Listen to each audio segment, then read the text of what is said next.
சுமார் 50 வருடங்களின் பின்னர் மனிதர்களை நிலவை நோக்கி அழைத்துச் செல்லும் நாசாவின் ஆர்டெமிஸ் 2 திட்டத்தினூடாக 04 விண்வெளி வீரர்களை ஏற்றிய ஏசெலியஸ் ராக்கெட் இன்று 02 வெற்றிகரமாக விண்ணில் ஏவப்பட்டுள்ளது.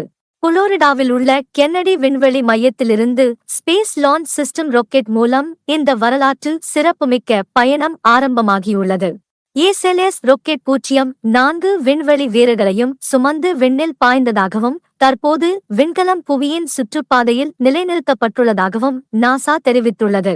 Read Wiseman, Victor Glover, Christina Koch ஆகிய அமெரிக்க விண்வெளி வீரர்களும் கனடாவின் ஜெரமி ஹன்சே எனும் வீரரும் நிலவை நோக்கி பயணித்துள்ளனர்.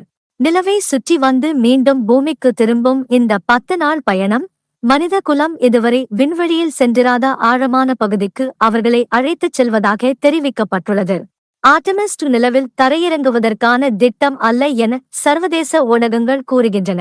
மாறாக இது நிலவை சுற்றி வந்து பூமிக்கு திரும்பும் ஒரு சோதனை முயற்சியாகும் என குறிப்பிடப்பட்டுள்ளது. விண்கலத்தின் ஆயுட்காலம், தகவல் தொடர்பு மற்றும் மனிதர்கள் தங்குவதற்கான வசதிகள் சரியாக காணப்படுகின்றதாக என்பதை சோதிப்பதே இதன் முக்கிய நோக்கமாகும்.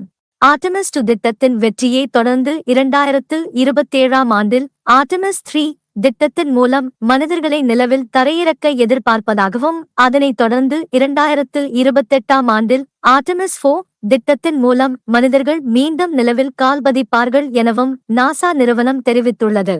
2022ஆம் ஆண்டில் 25 நாட்கள் நீடித்த ஆர்டெமிஸ் I திட்டத்தின் மூலம் ஓரியோன் விண்கலம் மனிதர்கள் எவருமின்றி நிலவை சுற்றி வந்துள்ளது.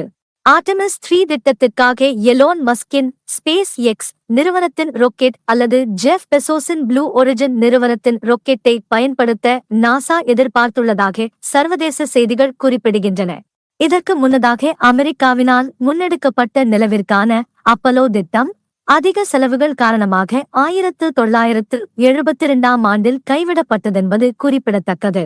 அமெரிக்க ஜனாதிபதி டொனால்ட் ட்ரம்ப் ட்ரூத் சமூக வலைத்தளத்தில் பதிவை இட்டு விண்வெளி வீரர்களுக்கு தனது வாழ்த்துக்களை தெரிவித்துள்ளார். அமெரிக்கா பூமியிலும் விண்வெளியிலும் பொருளாதார ரீதியாகவும் இராணுவ ரீதியாகவும் வெற்றி பெறும் எனவும் வேறு எவராலும் அதை நெருங்க முடியாது எனவும் அவர் குறிப்பிட்டுள்ளார்.